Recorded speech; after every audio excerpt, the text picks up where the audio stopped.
Entrevista central de Marca, ya nos pueden ver por Facebook Live, estamos por Instagram, bueno, por todas las vías que es menester. Hace ya 3 o 4 años que nuestros programas de cierre de año son con 2 invitados que son de nuestros preferidos para el análisis.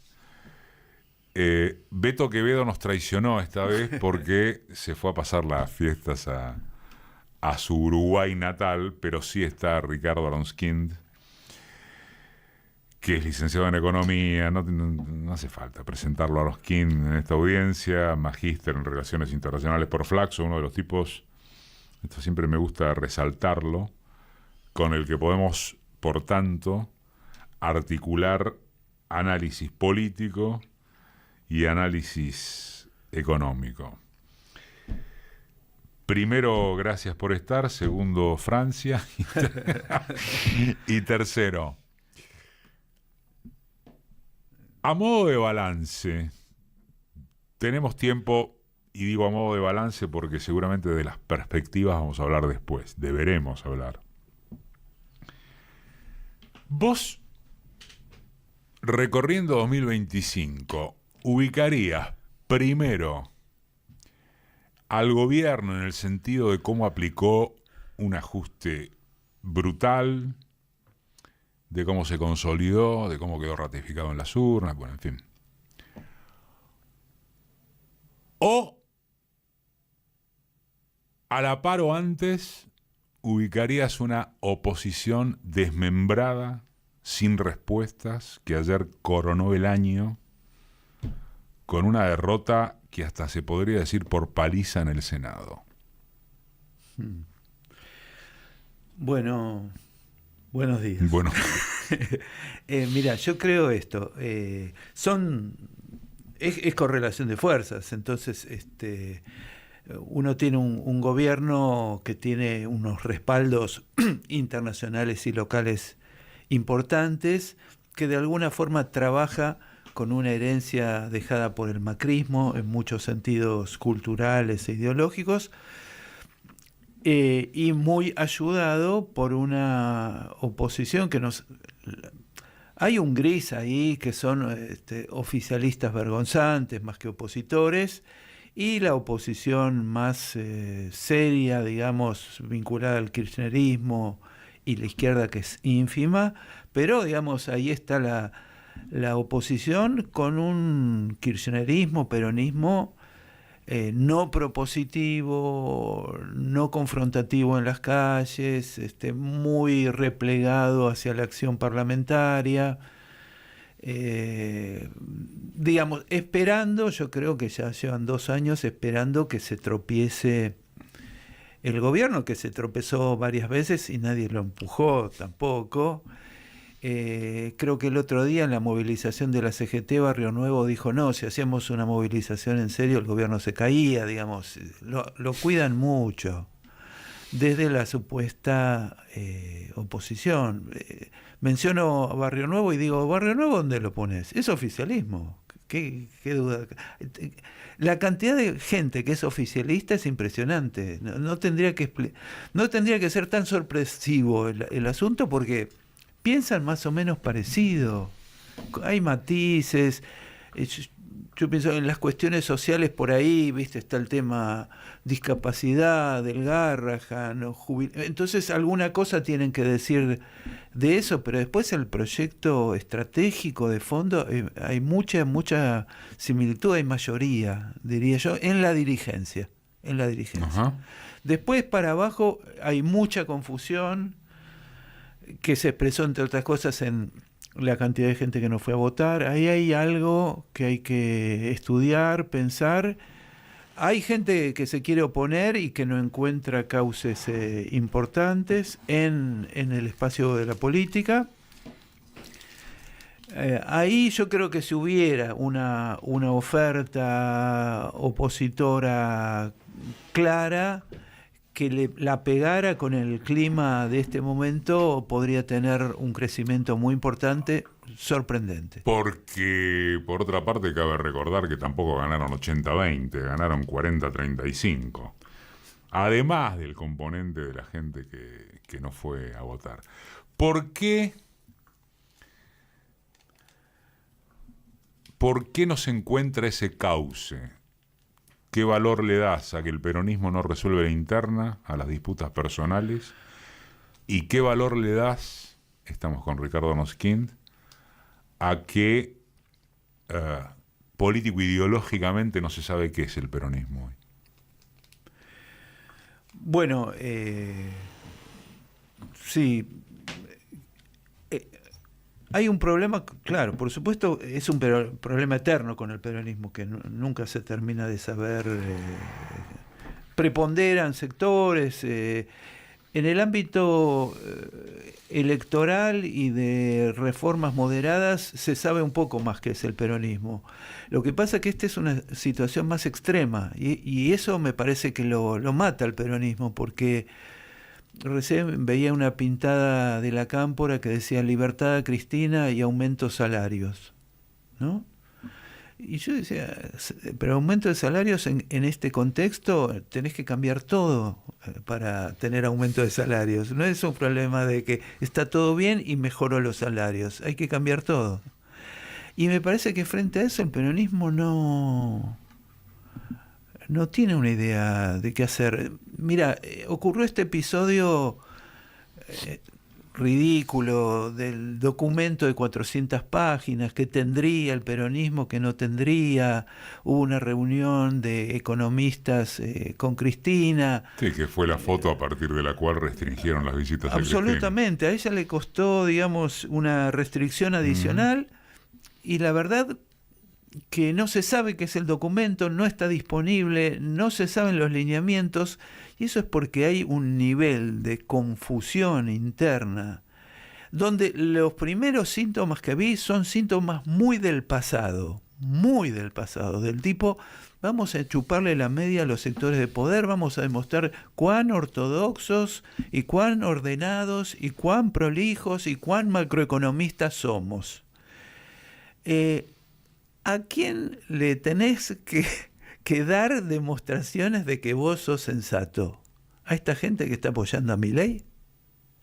O sea, ahí hay un problema de fondo, me parece, identitario, en el sentido de decir, ¿quiénes son ellos y quién sos vos? ¿Y quién te va a pedir a vos, quién tiene derecho a pedirte a vos como opositor que demuestres que sos una persona seria, pulcra, decente, responsable y equilibrada? ¿A los que están apoyando a Milei?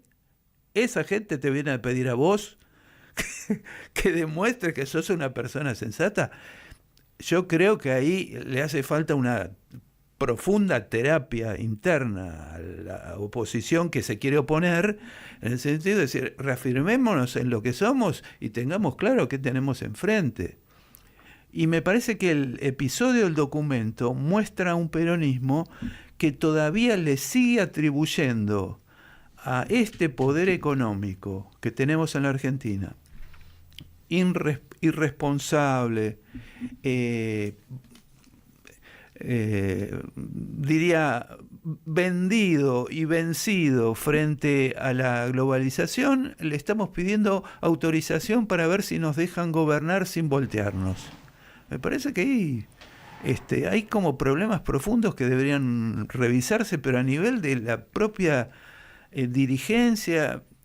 Quiero decir, ahí hay pocas figuras, digo, tanto Axel como Cristina, y pocos más, por ahí Grabois, gente que tiene mucha personalidad, tiene claro dónde está, digamos, tiene capacidad, pero la verdad que la mayor parte es una cosa que está media como achicada frente a un poder económico que es una vergüenza, porque está haciendo este país cada vez más subdesarrollado, son los responsables de eso, y se los trata como si fueran la autoridad con la cual hay que vincularse. Hay no poca gente, cuando digo no poca gente me refiero a no pocos analistas del mundo de la política, que sostiene que no debe perderse de vista, so pena de ser una irresponsabilidad analítica, no puede perderse de vista que el fenómeno de la derechización social es epocal y universal. Y que en todo caso, como dice, creo que Sandra Russo en su contratapa de hoy, Milei es la mascota más pintoresca de Trump, pero que la ola es universal. Y que hay que saber leer eso. Mucha gente sostiene esta necesidad de que el análisis parta del macro mundial para recién después entender un fenómeno como Milei. ¿Vos estás de acuerdo con eso? Más o menos. Porque coincido que aunque hay que ver los fenómenos mundiales y no solamente en el terreno estrictamente político, económico, sino cultural, el impacto de las nuevas tecnologías, los cambios demográficos. Hay muchas cosas que están pasando a nivel mundial que efectivamente hay que mirar con mucho detenimiento. Pero yo insisto en un punto porque, digo, vos ves Meloni, Sí. ves Orbán, Uh-huh. ves Netanyahu, Sí. ves líderes de derecha, reaccionarios, fascistoides, etcétera, etcétera, son todos nacionalistas. Lo que vos tenés acá es un fenómeno de cipallismo extremo, extremo. Kast no es Milei. Kast es un dirigente de la derecha chilena tradicional, reaccionaria, antipopular, anticomunista, pero no es un entreguista de Chile. Esto que tenemos acá es distinto a otros fenómenos de la derecha internacional y yo quiero destacar el punto. Tenemos un presidente que trabaja para los Estados Unidos. Ayer Pañi, en La Nación, publica un artículo donde uno agradece porque deja trascender cosas que los ciudadanos de a pie no conocemos. Por ejemplo, que las demandas que están haciendo los norteamericanos para el acuerdo de libre comercio con la Argentina son tremebundas para el agro argentino, para la informática, para los laboratorios medicinales. Al campo le están pidiendo no solamente que paguen gabelas por el uso de semillas registradas por los norteamericanos, sino también por los frutos que salgan de esas semillas. Es decir, le van a poner una especie de retención los norteamericanos a los granos argentinos. Es insólito, es insólito. Vos ves una dirigencia, en este caso económica, vencida y vendida. Y que aparte tienen miedo de decir que los están destruyendo.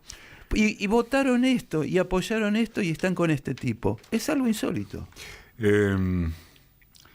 Me pareció muy interesante la cabeza sobre exactamente esto que decís de la nota de Luis Bruchstein en Página de Hoy. Con iglesias evangélicas que se oponen al aborto pero apoyan a un gobierno que regala libros que elogian a proxenetas y narcos. Con militares que votan en masa a un gobierno que los lleva al suicidio.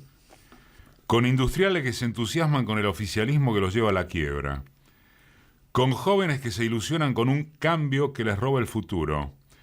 Con un gobierno que abandona a los discapacitados pero se queda con una coima del 3% de sus medicamentos, el país parece terminar el año en un descomunal aquelarre cuya lógica la oposición no termina de aprender. Se me ocurrió citarlo porque empalma con esto que estás diciendo. La UIA tiene miedo de hablar, el campo no habla por fuera de pequeños y medianos productores. ¿Es raro de entender o tiene que ver con un gorilismo ancestral? Mira, me parece que hay cosas que no se reducen al problema antiperonista, que son problemas de clase y de clase de la élite. Y la élite están sometidos voluntariamente a los norteamericanos, aunque no les dé a nada, aunque hubiera sido el gran negocio hubiera sido China, la verdad que están apoyando esto. Están apoyando esto. Y no creo que sea un tema de estricto gorilismo, sino un tema de clase en el sentido de... Aquello viejo de que son clase dominante pero no dirigente. Sí, pero aparte que se ubican en el plano internacional como subordinados a sectores que no les ofrecen nada. No es que eligen el patrón, están eligiendo una cosa que desde el punto de vista de sus propios intereses no tiene ningún sentido. Los laboratorios medicinales argentinos los van a quebrar. Y hay que decir que tenían logros y tenían méritos y con un poco de empuje podrían pegar algún salto tecnológico interesante, y en vez de eso los van a pasar por encima a un gobierno que se cansaron de aplaudir y de financiar. Entonces hay un problema. Vuelvo a este punto de la oposición, A ver. que es que la oposición tiene que tomar nota de esto que dice Brustein, que es ¿a quién le tenés que rendir pleitesía y permiso y seducir a esta gente? Bueno, esto lo tenés que resolver de otra forma. Es decir, buscate un liderazgo que tenga orgullo, que tenga dignidad, que tenga autorrespeto, que tenga una visión del país. ¿A quién le vas a ir a consultar? ¿A esta gente?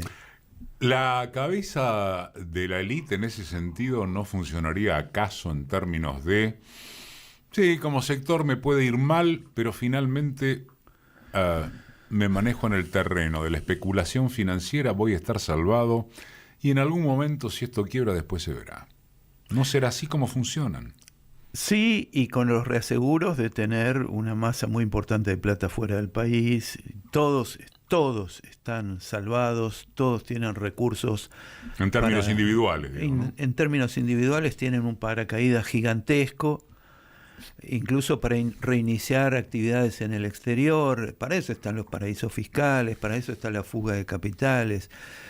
Ahí tenemos un gravísimo problema, que es gente que no... Si quiebra la Argentina, bueno, se van. No quiebra. Se van y tienen lugares donde irse, y tienen nuevas redes, están internacionalizados, eso es un problema. Contestame después, o mejor dicho, amplía después, porque ya lo citaste. ¿Cuál grado de espacio social ves para la propuesta de algo que fuere más osado que simplemente rendirle pleitesía a este tipo? Está Ricardo Aronskind. Quedó pendiente esto de cuánto espacio social ves para algo más osado que esto, que es, bueno, déficit fiscal ok, cuidado con la inflación, en este marco nos tenemos que mover. Y la pleitesía que se le rinde a esa lógica por parte de los dirigentes del campo popular. ¿Qué espacio hay? Bueno, es un espacio que hay que crearlo. Si frente a la catarata de idioteces que dice la derecha económica permanentemente, vos no decís nada, bueno, eso es lo que la gente cree. La gente no hace cursos de economía, va aprendiendo de lo que le van tirando de los medios de comunicación y de otros tipos que repiten los medios de comunicación. Entonces, si ahí no hay una disputa, si no hay alguien que dice, no, esto está totalmente mal y esto es otra cosa, y lo decís muy claro, eso hay que crearlo. Eso no está. Si vas a estar, si la dirigencia del campo popular va a estar viendo lo que dicen las encuestas, va a terminar diciendo, bueno, nuestro ministro de Economía va a ser Melconian, porque es moderado. Es una cosa, es un infinito camino hacia la derecha. O sea, o ahí rompés en el sentido de que introducís interpretaciones completamente distintas de la economía y de todo, y se las ofreces a la gente y decís, otra cosa completamente, esto no es así. Y no, sí, déficit fiscal, no, eso es malo, pero la inflación debe ser baja. Sí, por supuesto, ¿quién defiende que la inflación sea alta? ¿Quién defiende el déficit fiscal? Claro, que el Estado tenga un agujero enloquecido, que despilfarre en estupidez. Por supuesto que no. Pero a partir de ahí tenés que decir otra cosa.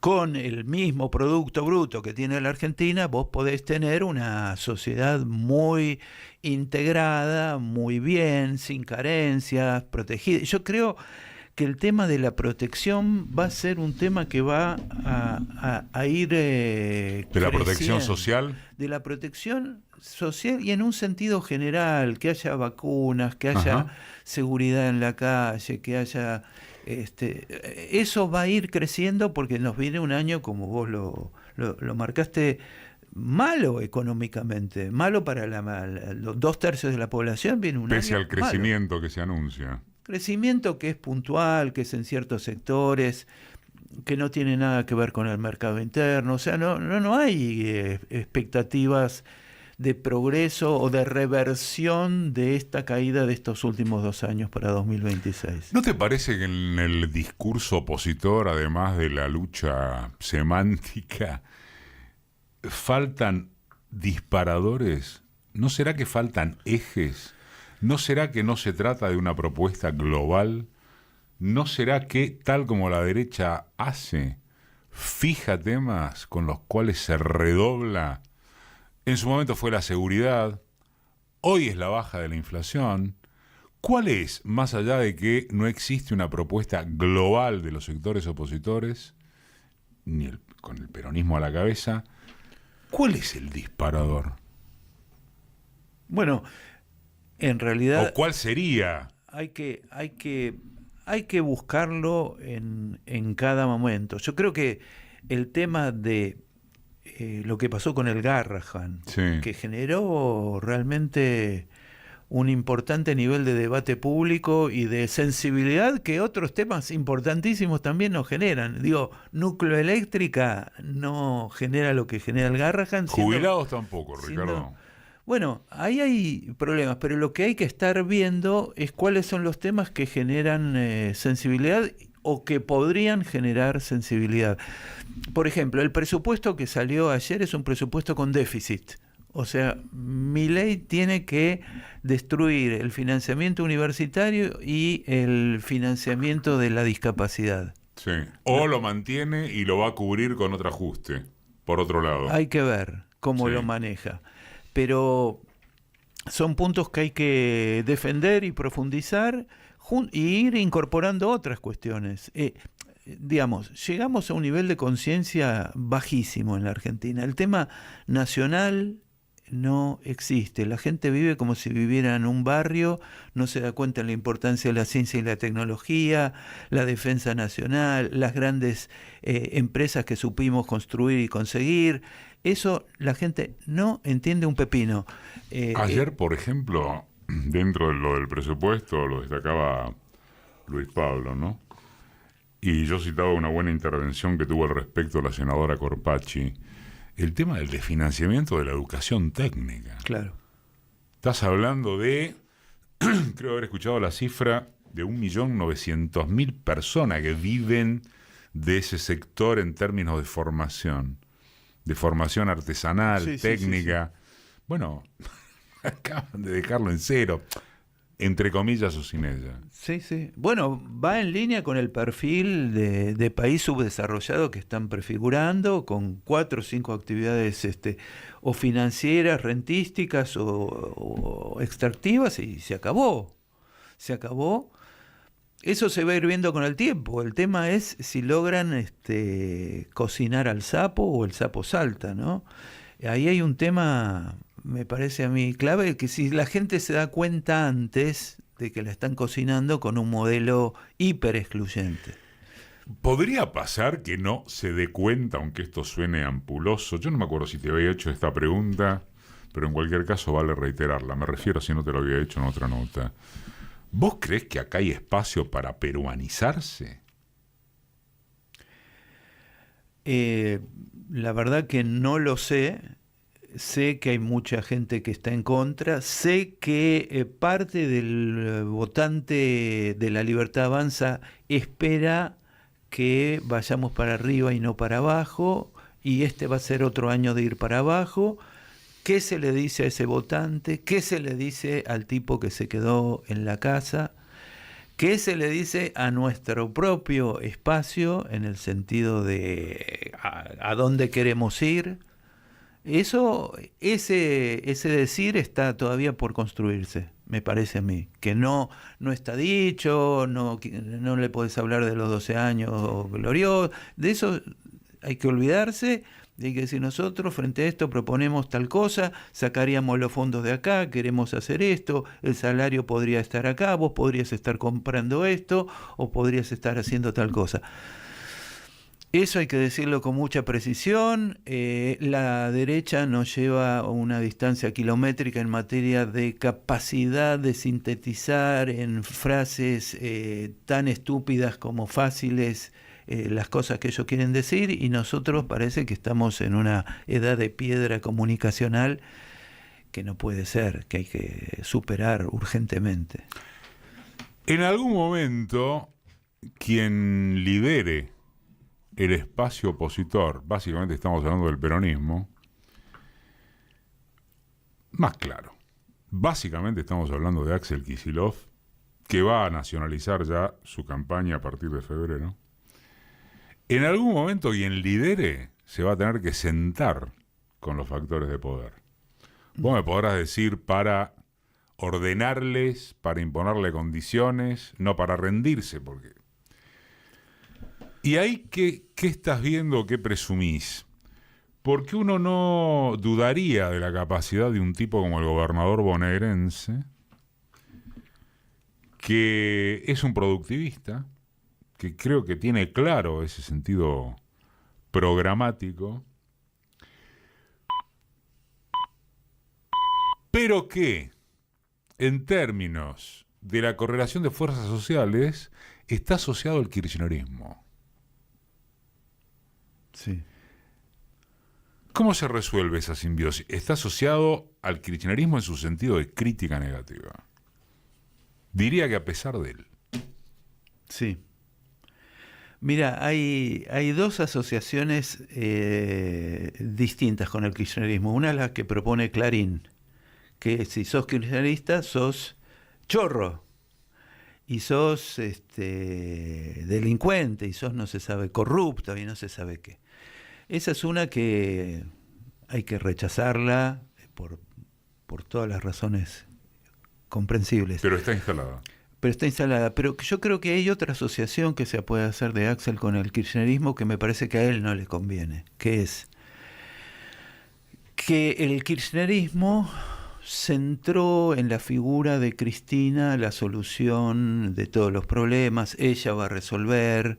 La infalibilidad. La infalibilidad por un lado, y no hace falta más movilizarse, ni organizarse, ni nada. Está ahí Cristina, y Cristina dirige, organiza, resuelve, tiene poder por ella misma, y no es así. Uh-huh. O sea, el kirchnerismo se fundó en el Estado. Antes del Estado no existía el kirchnerismo, y pudo y supo ejercer cierta capacidad de conducción desde el Estado, que es lo que nosotros le agradecemos y le reconocemos. Ahora, cuando se fue al llano de vuelta, cero construcción, cero organización y cero formación de cuadros. Es decir, parte de que la opinión pública esté tan desguarnecida tiene que ver con la falta de acción política educativa del propio kirchnerismo. Es responsabilidad que la gente no entienda un pepino, o que siga pensando que el logro máximo de la economía es que haya baja inflación.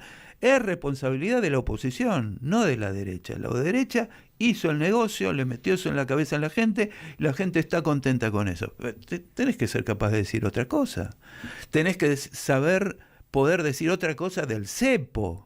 El cepo, que es una aberración. Una aberración semántica. Heller siempre destaca eso. Por supuesto. Y tiene razón. Y sí, y no puede ser que te ganen en todo. Entonces ahí hay un montón de cosas que me parece que Axel no se tendría que parecer al kirchnerismo en el sentido de desmovilizar, mandar la gente a la casa, no politizar, no formar, todo eso que no hizo el kirchnerismo, y que Axel, si quiere formar un espacio político que lo sostenga en función de un gobierno progresista, tiene que hacer, y se lo diría a Axel, y se lo diría a cualquiera que tenga buenas intenciones en la Argentina. Con cómo están las cosas ahora, no te van a dejar gobernar. O sea, si no armas una estructura política a nivel nacional con aguante político, cultural, ideológico, con convicción, con fuerza, dispuesta a movilizarse, dispuesta a salir, Y yo no sé qué gobierno vas a poder hacer, porque digo, el instante que vos llegues a sentarte con los factores de poder, ¿no? Que vienen de apoyar... Sí, me siento con el grupo de los 6, me siento con Manieto, con... Sí, eso. Sí. Que vienen de apoyar esta ignominia, ¿no? Entonces vos le vas a decir, miren, la ignominia nos llevó al desastre en el que estamos, social, económico, bla, bla, bla, así que yo quiero hacer otra cosa. Y te van a venir con el pliego de condiciones, y vos le vas a tener que decir que no, y le vas a tener que decir, miren, ustedes pueden hacer negocio, pueden acumular plata, pero estas son las condiciones estructurales para que el país salga adelante. Y no te tenés que mover de ese lugar, y ahí va a haber una especie de confrontación, porque los tipos vienen eligiendo a gobiernos de porquería con tal de que sean el pliego de condiciones de ellos. Prefieren eso. Y cualquier gobierno, cualquier gobernante progresista, sea quien sea, tiene que saber que eso es lo que no podés hacer, salvo que quieras hacer un Alberto 2.0. Así que me parece que sí, que por supuesto que en algún momento hay que sentarse con esos tipos, pero vos tenés que saber qué le podés proponer, qué tiene sentido. Por supuesto, nadie les va a ir a proponer que pierdan plata, pero el poder político lo tiene otro. Ricardo, un orgullo y un honor inmenso. Y unas gracias inmensas. Muy buen año, viejo. Bueno, muchas gracias a vos. Y gracias por haber estado. Te arreglaste bien sin Quevedo como la pareja, te voy a decir. Vos sabés que yo le escribí en estos días y le dije, Beto, si no estás vos, si no, ¿qué no, pasó Ricardo Aronskinda. Bueno. Se termina un nuevo año. Llega el 2026. Hay alguien en tu vida que está transformándote. Un año donde la pasión estará más presente que nunca. Tienes tu nuevo amor, tu nueva ocupación, tu misterioso alguien a quien has ocupado. Feliz 2026. Es el deseo de todos los que hacemos Radio La Red. Y que esa pasión que nos une nos encuentre juntos un año más.